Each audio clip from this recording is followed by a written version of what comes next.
Fil-qasam tas-saħħa, il-budget tal-2025 ikompli investi b'mod qawwi anke fuq dak li diġà rajna fl-aħħar xhur bi proġetti multimiljonarji kemm fl-isptarijiet ewlenin imma wkoll fil-qasam tal-kura primarja.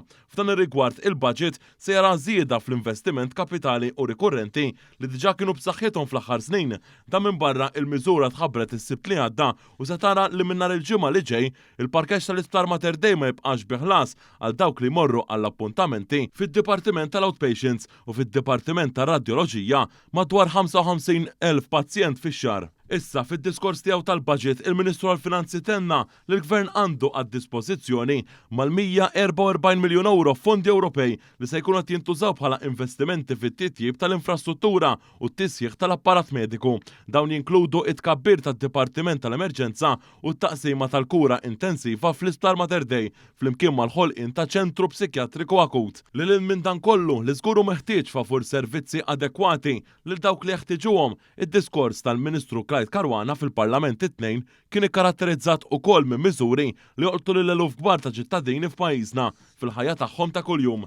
Waħda mill-akbar miżuri qawwin f'dan ir-rigward imħabbrin mill-Ministru għall-Finanzi bla dubju dik tal-eliminazzjoni tat-taxxa tal-VAT fuq il-prodotti menstruali u sanitarji użati min-nisa bħala parti mill-weda elettorali li tara l-eliminazzjoni ta' ġustizzja fejn nisa Maltin ikollhom iħallsu taxxa fuq prodotti simili li huma essenzjali għal b'saħħithom. Il-Gvern ħabbar li mhux se jkun hemm iżjed taxxa fuq oġġetti bħal sanitary towels. Dan qed iseħħ ukoll wara introduzzjoni fl-aħħar xhur ta' proġett pilota fl-iskel medji u sekondari permezz ta' miżura tal-budget li għadda waqt li tikkumplementa t-tisjieħ tar-riformi favur l-ugwaljanza fis-soċjetà.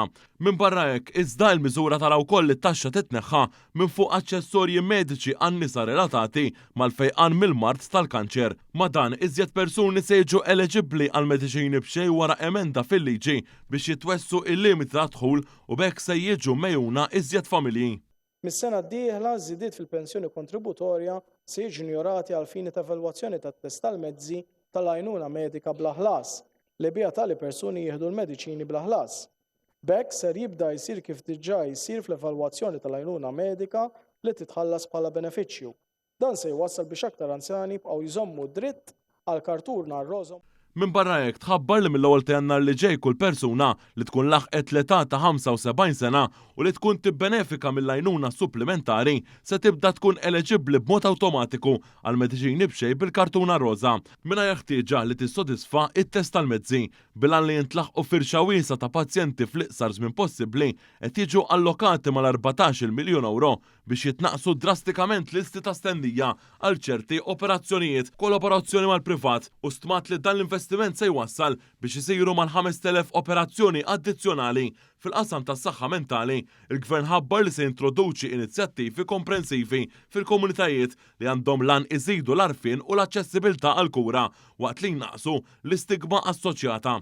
Il-Ministru tenna li se jiġu estiżi programmi ta' mental health first aid fil-komunità u fuq il-postijiet tax-xogħol biex bekk jitjiebu il-ħiliet li identifikaw persuni li jkollhom bżonn l-għajnuna. Fl-istess ħin proġett pilota permezz tal-Kunsilli se jara tingħata l-għajnuna anke fil-lokalitajiet waqt li se jiġi offrut servizz ta' outreach video calls jew bit-telefon b'investiment ta' 4.5 miljun euro f'total ta' 90,000 intervent.